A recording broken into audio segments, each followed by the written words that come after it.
Hello, future medical professionals.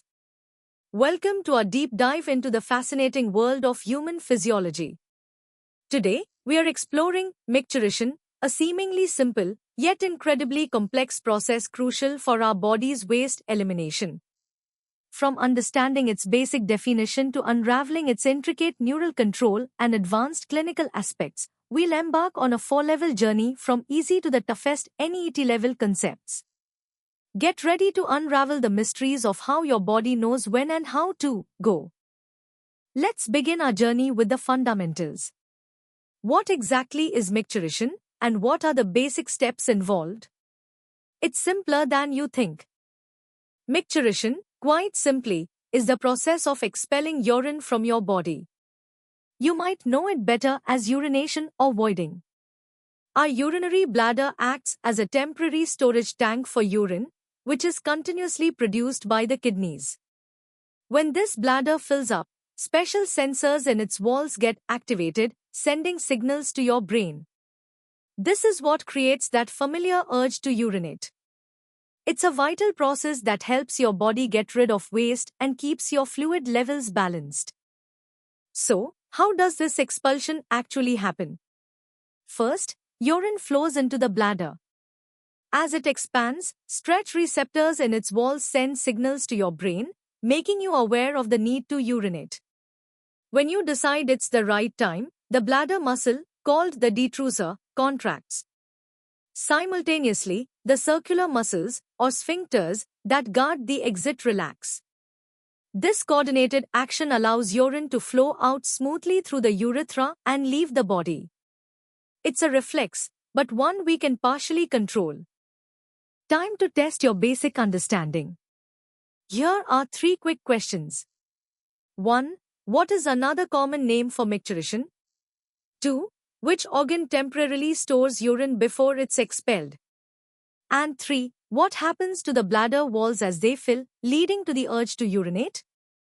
Pause the video, think, and check your answers. Great job! Ready to dive a bit deeper? At the medium level, we'll explore the micturition reflex and the key structures that make this process possible.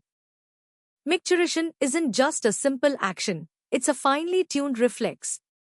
This reflex is primarily orchestrated by the sacral region of your spinal cord. When your bladder starts filling, typically around 150 to 250 milliliters, stretch receptors within its walls become active. These receptors then send sensory signals through specific nerves, called pelvic nerves, up to your spinal cord. This initiates a set of motor responses, mainly driven by the parasympathetic nervous system, designed to contract the bladder muscle and relax the sphincters, preparing for urination. Several key players are essential for this reflex. The detrusor muscle forms the bladder wall and contracts to expel urine.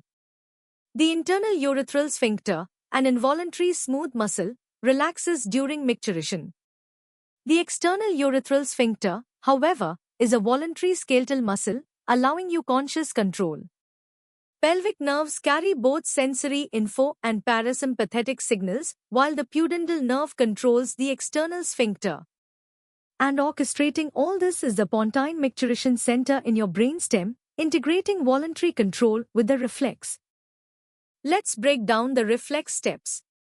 First, as urine fills the bladder, the detrusor muscle stretches, activating those sensory receptors. These signals reach the sacral spinal cord and ascend to the brain. Next, the parasympathetic nervous system gets activated, causing the detrusor muscle to contract. Simultaneously, the involuntary internal sphincter relaxes. If you choose to urinate, signals from your brain then inhibit the external sphincter, causing it to relax. With the detrusor contracting and both sphincters relaxed, urine is voided efficiently. Now, let's challenge your understanding with 5 medium-level questions. 1. Which part of the nervous system primarily controls the micturition reflex? 2. Name the involuntary muscle that forms the bladder wall. 3. Which nerve controls the voluntary external urethral sphincter? 4. What is the role of the PMC?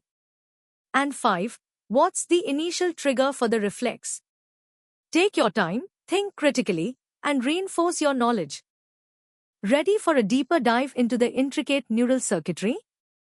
At the hard level, we'll dissect the precise pathways and higher brain control involved in micturition. The neural control of micturition involves sophisticated afferent and efferent pathways. Sensory signals from bladder stretch receptors travel via A delta and C fibers within the pelvic nerves to the sacral spinal cord, then ascend to the pontine micturition center and cerebral cortex. The parasympathetic efferent pathway, originating from the sacral spinal cord, uses pelvic nerves to release acetylcholine, causing detrusor contraction via M3 muscarinic receptors. For voluntary control, the somatic efferent pathway, via the pudendal nerve, innervates the external urethral sphincter, releasing acetylcholine at nicotinic receptors to either maintain continence or allow relaxation for voiding. This precise interplay ensures coordinated bladder function. Supraspinal centers play a crucial role. The pontine micturition center, or PMC, in the brainstem, is the primary coordinator, integrating sensory input and modulating the spinal reflex. Higher brain centers, including the cerebral cortex, hypothalamus, and limbic system, exert voluntary control, allowing us to consciously inhibit or facilitate the PMC. This ensures urination occurs at socially appropriate times. A key aspect is reciprocal innervation. During voiding, detrusor contraction is precisely coordinated with the relaxation of both internal and external urethral sphincters. This prevents urine from flowing back into the ureters and ensures efficient expulsion.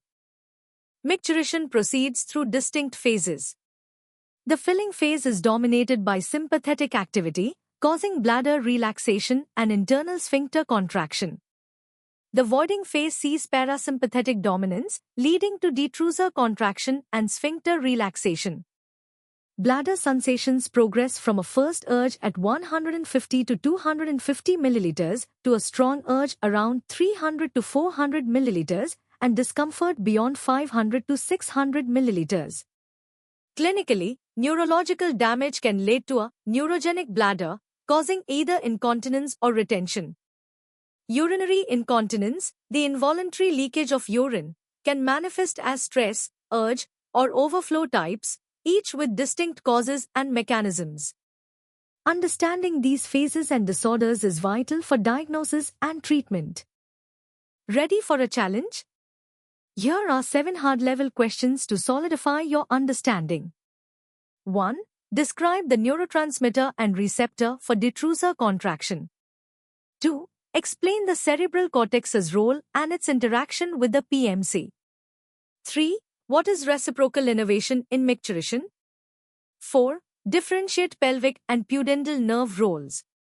5. Which nervous system is dominant during bladder filling and its effects? 6. What is a neurogenic bladder? And 7. List 3 types of urinary incontinence. Good luck! Welcome to the ultimate challenge, the hardest level. Here, we'll delve into the most advanced aspects of micturition, from neurotransmitter subtypes and urodynamics to developmental insights and cutting-edge clinical applications. Prepare to gain a competitive edge.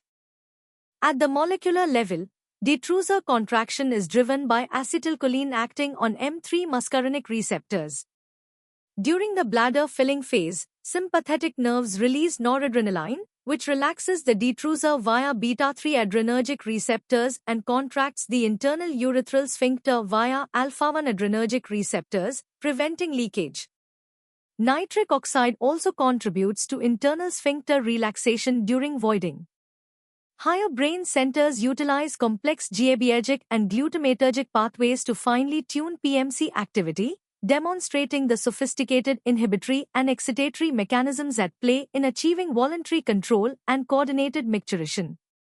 This intricate neurochemical symphony ensures proper bladder function. Urodynamic studies provide invaluable diagnostic insights. Cystometry measures bladder pressure and volume, assessing detrusor function and compliance. Pressure flow studies simultaneously measure detrusor pressure and urine flow rate, crucial for detecting bladder outlet obstruction. Electromyography of the external urethral sphincter helps identify detrusor sphincter dyssynergia, a lack of coordination. Pharmacologically, overactive bladder is often treated with antimuscarinics, which block M3 receptors to reduce detrusor overactivity. Alpha-1 blockers relax smooth muscle in the prostate and bladder neck, improving flow in conditions like BPH. For severe cases, botulinum toxin injections can temporarily paralyze the detrusor by blocking acetylcholine release, offering symptom relief. Micturition control develops significantly with age. In infants, it's primarily an involuntary spinal reflex, leading to frequent, uncontrolled voiding. As neural pathways mature, particularly the inhibitory cortical pathways to the PMC and sacral reflex arc, children acquire continence. This maturation enables conscious suppression of the reflex and voluntary control over the external sphincter. Interestingly, comparative physiology reveals a law of urination. In most mammals over 3 kilograms, they empty their bladders in roughly 21 seconds, regardless of size.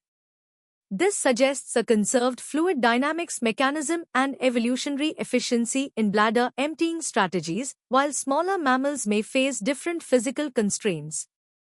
Clinical management of micturition disorders is constantly evolving. Pelvic floor muscle training is a first-line therapy for stress incontinence, strengthening critical muscles.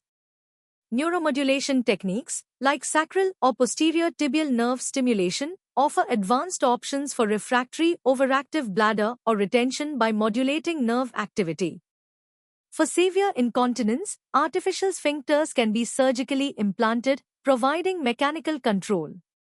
Bladder augmentation surgery can increase bladder capacity in specific cases. Looking ahead, tissue engineering holds promise for creating bioartificial bladders, while genetic research aims to uncover predispositions to conditions like interstitial cystitis, paving the way for personalized medicine. Alright, it's time for the ultimate test of your knowledge with our hardest level questions, covering competitive depth. Here are the first 5. 1. Explain the opposing roles of the sympathetic and parasympathetic systems on the bladder and sphincters, including neurotransmitters and receptors. 2. Describe the utility of cystometry and pressure flow studies. 3. How does botulinum toxin treat overactive bladder? 4. Discuss developmental changes in micturition control. And 5. What is the law of urination and its implications? Good luck! Continuing with our challenging questions, here are the next 5 to push your understanding further. 6. Elaborate on the pudendal nerve's role in continence and voluntary control. 7. Compare antimuscarinics and alpha-1 blockers. 8. What is detrusor sphincter dyssynergia and how is it diagnosed?